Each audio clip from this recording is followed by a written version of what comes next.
Welcome to Study Zone PC की तरफ से आप सभी लोगों को अभिनंदन और नमस्कार साथियों। आज मैं यानी प्रेम कुमार आपके सम्मुख 22 मई का करंट अफेयर लेकर उपस्थित हूं। दोस्तों, वीडियो को शुरू से अंत तक देखा करें। दोस्तों, आज की वीडियो बहुत ही महत्वपूर्ण है और इसमें आपको चिपको आंदोलन के प्रणेता सुंदरलाल बहुगुणा के बारे में संबंधित विस्तृत जानकारी आपको मिलेगी। दोस्तों, हो सकता है केबीसी के इसी सीजन में इसी टॉपिक से क्वेश्चन पूछे जाएं, तो दोस्तों आप नोट कर लें महत्वपूर्ण तथ्यों को। दोस्तों, वीडियो को शुरू से अंत तक देखा करें। दोस्तों, मेरे चैनल स्टडी जोन पीसी को सब्सक्राइब करें। दोस्तों, सब्सक्राइब का बटन रेड बटन है, रेड बटन पर क्लिक करें और बेल आइकन पर क्लिक करें जिससे आपको नोटिफिकेशन मिल सके। दोस्तों, खोल दे पंख मेरे, कहता है परिंदा, अभी और उड़ान बाकी है, अभी नहीं मंजिल मेरी, अभी पूरा आसमान बाकी है। लहरों की खामोशी को समुंदर की बेबसी मत समझ ए नादा, जितनी गहराई अंदर है बाहर उतना तूफान बाकी है। फर्स्ट क्वेश्चन, समोआ की पहली महिला प्रधानमंत्री कौन बनी? दोस्तों, निम्न ऑप्शन में ऑप्शन बी फियामे नाओमी माथापा समोआ की पहली महिला प्रधानमंत्री बनी। दोस्तों, समोआ आधिकारिक रूप से स्वतंत्र सोमाया राज्य को पहले पश्चिमी सोमावा और जर्मन सोमावा के रूप में जाना जाता था, जो दक्षिण प्रशांत महासागर के समोआ द्वीप के पश्चिमी भाग में एक शासित देश है। दोस्तों, वह न्यूजीलैंड से 1962 से स्वतंत्र हुआ। समोआ के दो मुख्य द्वीपों में उपालू और सवाई ई पोलिनेशिया में सबसे बड़े द्वीपों में से एक है। राजधानी शहर एपिया और फ्लेओला अंतर्राष्ट्रीय हवाई अड्डा उपालू के द्वीप पर स्थित है। दोस्तों, समोआ की राजधानी एपिया है। दोस्तों, क्षेत्रफल है 2831 वर्ग किलोमीटर। मुद्रा ताला, स्वतंत्रता 1 जनवरी 1962। दोस्तों, इम्पॉर्टेंट तथ्य यह है कि 15 दिसंबर 1976 को समोआ को संयुक्त राष्ट्र संघ में शामिल हुआ था। Next question, Allahabad high court के मुख्य न्यायाधीश कौन बने? दोस्तों, इन ऑप्शनों में ऑप्शन ए संजय यादव इस प्रश्न का सही उत्तर है। न्यायमूर्ति संजय यादव अब इलाहाबाद हाई कोर्ट के मुख्य न्यायाधीश बनाए गए। सुप्रीम कोर्ट कोलेजियम ने 20 मई 2021 को संजय यादव को इलाहाबाद हाई कोर्ट के कार्यवाहक मुख्य न्यायाधीश के रूप में नियुक्ति करने की सिफारिश की थी। मध्य प्रदेश हाई कोर्ट से वकालत की शुरुआत करने के बाद वे इसी कोर्ट में न्यायाधीश नियुक्त हुए थे। इसके बाद प्रशासनिक न्यायाधीश और कार्यवाहक मुख्य न्यायाधीश भी रहे। न्यायमूर्ति संजय यादव ने 25 अगस्त 1986 को वकील के रूप में अपना कैरियर शुरू किया था। उन्होंने जबलपुर में मध्य प्रदेश हाई कोर्ट में अपनी प्रैक्टिस शुरू की और उसके बाद उन्होंने मध्य प्रदेश के उप महाधिवक्ता के रूप में कार्य किया। दोस्तों, 2 मार्च 2017 को उन्हें मध्य प्रदेश हाई कोर्ट के न्यायाधीश के रूप में पदोन्नत किया गया था और इसके बाद 15 जनवरी 2010 को उन्हें अस्थायी न्यायाधीश बनाया गया। दोस्तों, केंद्र सरकार ने संजय यादव को 14 अप्रैल 2021 से हाई कोर्ट का कार्यवाहक मुख्य न्यायाधीश नियुक्त किया गया था। दोस्तों, 8 जनवरी 2021 को मध्य प्रदेश से इलाहाबाद हाई कोर्ट में उनका ट्रांसफर किया गया था। पूर्व मुख्य न्यायाधीश गोविंद माथुर ने अपने कक्ष में आयोजित समारोह में उन्हें शपथ दिलाया था। दोस्तों ये हैं इलाहाबाद हाई कोर्ट के मुख्य न्यायाधीश संजय यादव। दोस्तों उत्तर प्रदेश के वर्तमान मुख्यमंत्री योगी आदित्यनाथ हैं, राज्यपाल आनंदीबेन पटेल हैं। नेक्स्ट क्वेश्चन, हाल में वोडाफोन आइडिया ने किसे अपना सीडीओ नियुक्त किया? दोस्तों निम्न ऑप्शन में ऑप्शन सी रीमा जैन इस प्रश्न का सही उत्तर है। वोडाफोन आइडिया ने रीमा जैन को नया मुख्य डिजिटल अधिकारी नियुक्त किया। इससे पहले रीमा जैन यूनिलीवर की आईटी प्रमुख के रूप में सेवाएं दे रही थीं, जो यूनिलीवर के वैश्विक संचालन के लिए डिजिटल समाधान प्रदान करने वाली आपूर्ति श्रृंखला के लिए जिम्मेदार थी। इस असाइनमेंट से पहले उन्होंने यूनिलीवर में आईटी निदेशक, डिजिटल एकीकरण और आईटी निदेशक अनुप्रयोग प्रबंधन की वैश्विक भूमिकाएं निभाई। यूनिलीवर में शामिल होने से पहले रीमा ने जीई के साथ काम किया, जहां उन्होंने आखिरी भूमिका ओरेकल टेक्नोलॉजी लीवर थी। रीमा जैन को IT strategy, technology delivery, digital solutions, ERP transformation, project management, operational excellence, DevOps और एजाइल मेथोडोलॉजी में 19 साल से अधिक कार्य का अनुभव है। रीमा जैन नागपुर विश्वविद्यालय से इलेक्ट्रॉनिक्स में बीई पूरा किया और वह एक योग 6 सिग्मा ब्लैक बेल्ट है। दोस्तों ये हैं वोडाफोन आइडिया कंपनी की मुख्य डिजिटल अधिकारी रीमा जैन।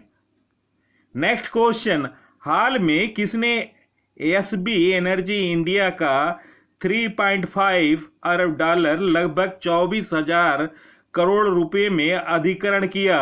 दोस्तों इन ऑप्शनों में option D Adani green energy limited इस प्रश्न का सही उत्तर है। हाल में अडानी ग्रीन एनर्जी लिमिटेड ने एसबी एनर्जी इंडिया का 3.5 अरब डॉलर लगभग 24,000 करोड़ रुपए में अधिग्रहण किया। अडानी ग्रीन एनर्जी लिमिटेड की स्थापना 2015 में हुई थी। मुख्यालय Ahmedabad. MD and CEO Vineet S Jain. Next question, हाल में किस युवा लेखक को ओएमजी बुक ऑफ रिकॉर्ड्स का पुरस्कार दिया गया? दोस्तों निम्न ऑप्शनों में ऑप्शन बी इस प्रश्न का सही उत्तर ऑप्शन बी अंशुमन है। अंशुमन को हाल में उनकी लिखी किताब योर ओन थॉट के लिए ओएमजी बुक ऑफ रिकॉर्ड्स का पुरस्कार दिया गया। साथ ही इंडियाज मोस्ट पॉपुलर यंग फे in the writing world in 2021 का टाइटल दिया गया। अंशुमन ने इससे पहले इसमें अपने आसपास के संदर्भों को शामिल किया है। स्कूल लाइफ, एजुकेशन, दोस्ती समेत अन्य विषय को साहित्य का रूप देने की कोशिश की। साथ ही किताब के कंटेंट युवाओं को अपने लक्ष्य की ओर बढ़ने और कुछ नया करने की प्रेरणा देगी। नेक्स्ट क्वेश्चन, हाल में केंद्र सरकार ने नागालैंड में नागा समूहों के साथ संघर्ष विराम को समझौते को कितने वर्ष के लिए बढ़ा दिया? दोस्तों निम्न ऑप्शनों में ऑप्शन डी 1 साल। दोस्तों हाल में केंद्र सरकार ने नागालैंड में नागा समूहों के साथ संघर्ष विराम को समझौते को 1 वर्ष के लिए बढ़ा दिया। केंद्र सरकार ने नागालैंड में नागा समूहों के साथ संघर्ष विराम समझौते को 1 वर्ष के लिए बढ़ाया। संघर्ष विराम समझौते की विस्तारित अवधि 28 अप्रैल से 27 अप्रैल 2022 तक लागू होगा। नेक्स्ट क्वेश्चन, हाल में बीजेएन ने किस प्रदेश के मुख्यमंत्री के रूप में शपथ ली? दोस्तों, निम्न ऑप्शनों में ऑप्शन सी केरल इस प्रश्न का सही उत्तर है। केरल में 6 अप्रैल को विधानसभा चुनाव में वाम लोकतांत्रिक मोर्चा एलडीएफ को एक बार फिर जीत दिलाने वाले वरिष्ठ माकपा नेता विजयन ने गुरुवार दिनांक 20/5/2020 को लगातार दूसरे कार के लिए 20 मंत्रियों के साथ शपथ ली। राज्यपाल आरिफ मोहम्मद खान ने 77 वर्षीय विजयन को पद और गोपनीयता की शपथ दिलाई। दोस्तों, चुनाव परिणामों पर नजर रखते हैं। केरल के चुनाव में 140 सीटों पर चुनाव हुए। एलडीएफ लेफ्ट डेमोक्रेटिक फ्रंट को 97 सीट मिली। दोस्तों, एलडीएफ की स्थापना 1969 में की गई। संस्थापक थे एमएएस नंबूदिरीपाद।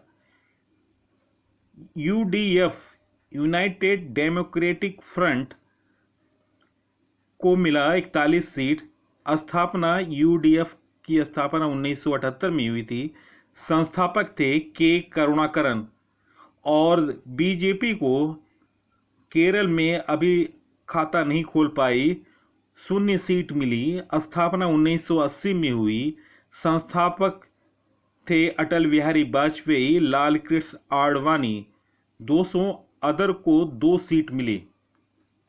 नेक्स्ट क्वेश्चन, हाल में किस राज्य सरकार ने ऑक्सीजन संयंत्र को मुफ्त विद्युत आपूर्ति देने की घोषणा की?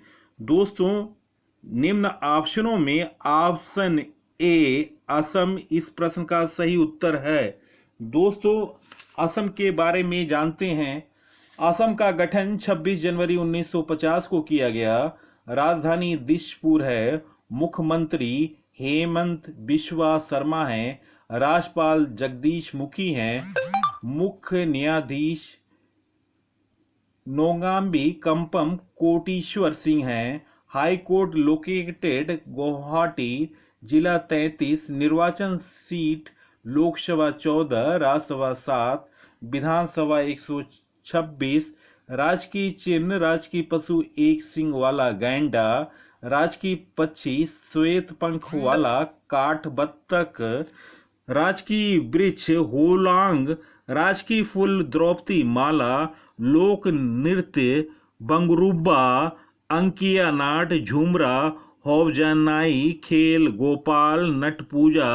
महाराष्ट्र बिछुआ कलिगोपल तथा बिहू।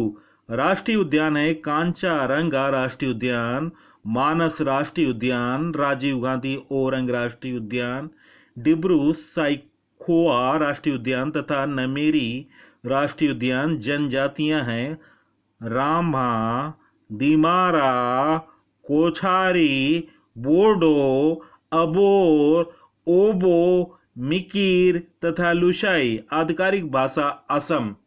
नेक्स्ट क्वेश्चन, नासा ने क्षुद्र ग्रह वेनु से नमूने इकट्ठे करने के लिए कौन सा अंतरिक्ष यान भेजा? दोस्तों, इन ऑप्शनों में ऑप्शन सी ओसिरिस रेक्स इस प्रश्न का सही उत्तर है। नासा ने क्षुद्र ग्रह वेनु से नमूने इकट्ठा करने के लिए ओसिरिस रेक्स अंतरिक्ष यान भेजा। 10 मई 2021 को ओसिरिस रेक्स ने पृथ्वी के 2 साल की लंबी यात्रा शुरू की। नेक्स्ट क्वेश्चन, चिपको आंदोलन के प्रणेता और पर्यावरणविद किस प्रसिद्ध व्यक्ति का हाल में निधन हो गया? उनका क्या नाम है? दोस्तों, इन ऑप्शनों में ऑप्शन बी सुंदरलाल बहुगुणा इस प्रश्न का सही उत्तर है। चिपको आंदोलन के प्रणेता पर्यावरण सुंदरलाल बहुगुणा का 94 वर्ष की उम्र में निधन हो गया। दोस्तों, वे कोविड-19 से संक्रमित थे। चिपको आंदोलन के प्रणेता सुंदरलाल बहुगुणा का जन्म 9 जनवरी सन 1927 को देवों की भूमि के मरोड़वा नामक स्थान पर हुआ था। प्राथमिक शिक्षा के बाद वे लाहौर चले गए और वहीं से बीए किए। सन 1949 में मीराबेन व ठक्कर के संपर्क में आने के बाद यह दलित वर्ग के विद्यार्थियों के उत्थान के लिए प्रयासरत हो गए। उनके टिहरी में ठक्कर बापा हॉस्टल की स्थापना किए। दलितों को मंदिर में प्रवेश का अधिकार दिलवाने के लिए उन्होंने आंदोलन छेड़ दिया। दोस्तों, अपनी पत्नी श्रीमती बिमला नौटियाल के सहयोग से इन्होंने सिलियारा में पर्वती नवजीवन मंडल की स्थापना भी की। सन 1971 में शराब की दुकानों को खोलने से रोकने के लिए सुंदरलाल बहुगुणा ने 16 दिन तक अनशन किया। चिपको आंदोलन के कारण वह विश्व भर में वृक्ष मित्र के नाम से प्रसिद्ध हो गए।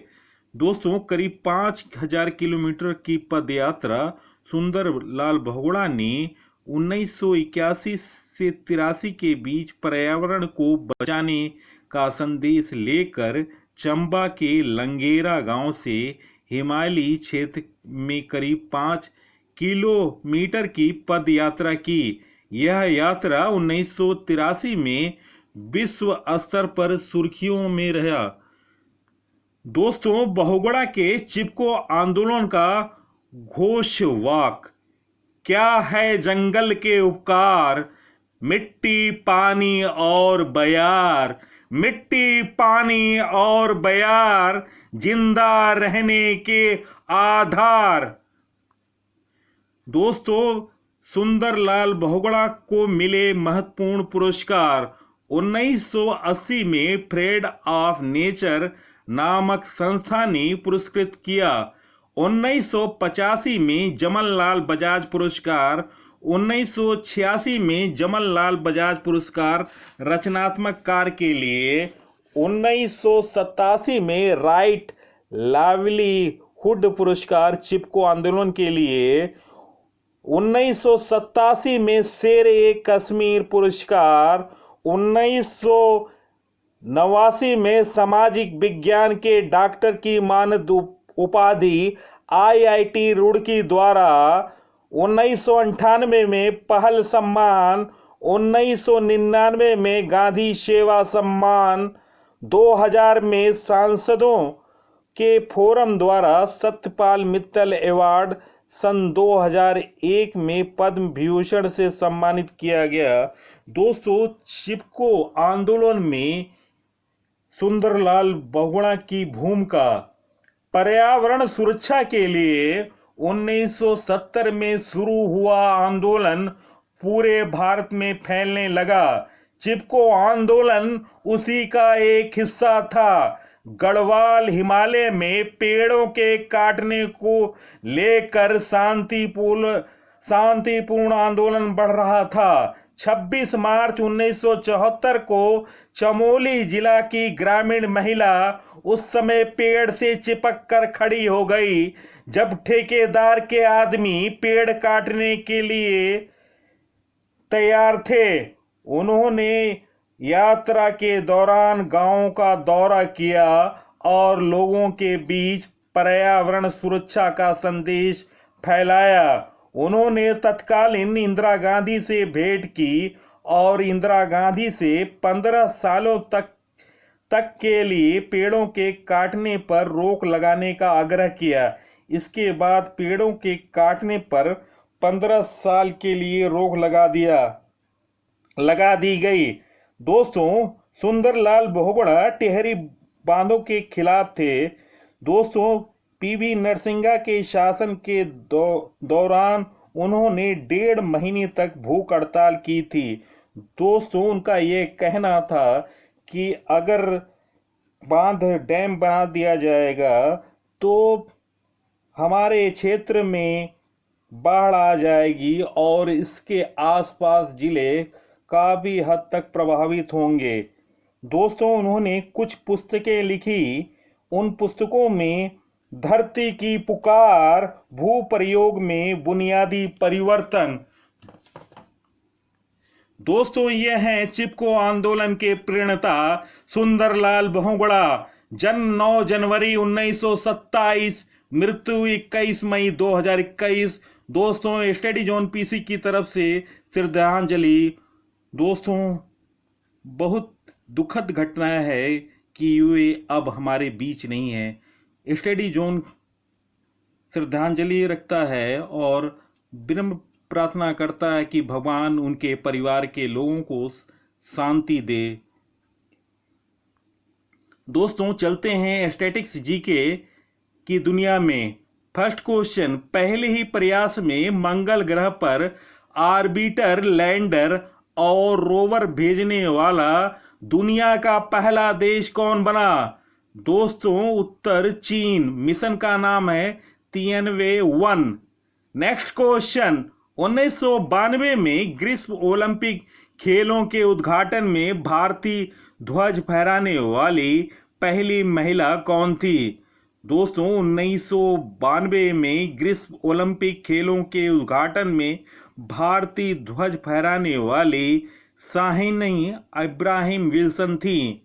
नेक्स्ट क्वेश्चन, मिस यूनिवर्स 2021 में इंड्रिया मेजा किस देश से हैं? दोस्तों, मिस यूनिवर्स 2021 इंड्रिया मेजा मैक्सिको से हैं। नेक्स्ट क्वेश्चन, डोंगारिया कौंध जनजाति किस राज्य से है? दोस्तों, डोंगारिया कौंध जनजाति ओडिशा से है। नेक्स्ट क्वेश्चन, अंतर्राष्ट्रीय परिवार दिवस का विषय क्या था? दोस्तों, अंतर्राष्ट्रीय परिवार दिवस का विषय था families and new technology. Next question, अंतर्ग्रही अंतरिक्ष यान जुपिटर आईसी मून एक्सप्लोरर किसके द्वारा विकसित किया गया? दोस्तों, यूरोपीय अंतरिक्ष एजेंसी द्वारा आईसी मून एक्सप्लोरर विकसित किया गया।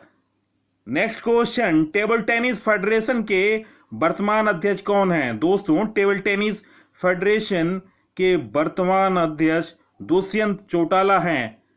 दोस्तों, वीडियो देखने पर बहुत बहुत धन्यवाद। दोस्तों, वीडियो को ज़्यादा से ज़्यादा शेयर करें और स्टडी जोन पीसी को नवीनतम जानकारी, नवीनतम अपडेट के लिए सब्सक्राइब करें और अपने साथी दोस्तों को आप अपने व्हाट्सएप ग्रुप के माध्यम से, फेसबुक के माध्यम से, इंस्टाग्राम के माध्यम से, टेलीग्राम के माध्यम से शेयर करें। नमस्कार।